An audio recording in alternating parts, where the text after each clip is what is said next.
लगले काटे हम ऊपर से लगनी जे जाते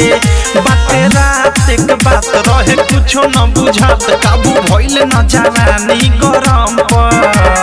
बैठल रही के रखे थम पवन हमके बैठल रही के रखे थम बैठल रही के रखे थम पवन हमके बैठल रही के रखे थम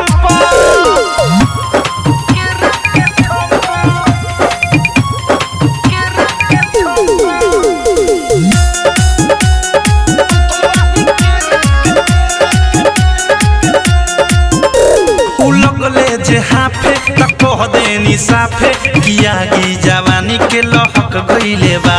अब हो इधर आ कुछ त कर ई मनवा ये राजा बहक गइले बा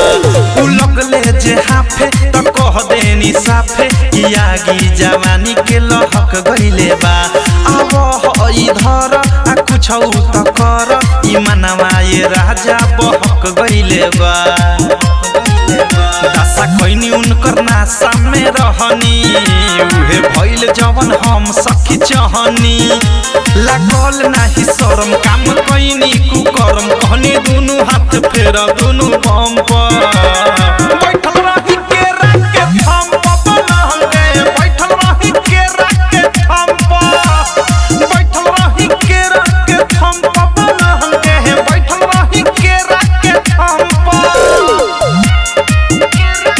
DJ Vikas Simrahi music by Mantu Mani केवारी के पीछे पसर गईनी नीचे हम रहनी ये सखी राते नाइटी में हो पानी पानी भेनी छुआ तनी देनी मजा लेनी गजबे वैरायटी में हो केवारी के पीछे पसर गईनी नीचे हम रहनी ये सखी राते नाइटी में हो पानी पानी भेनी छुआ तनी देनी मजा लेनी गजबे वैरायटी में हो लेते रहले उ हल्का में हमें जाते खलका में रुक गइल दमे राइटर थारू अवधेश लागल ठेहुना से ठेस अनुराग हो देहिया नर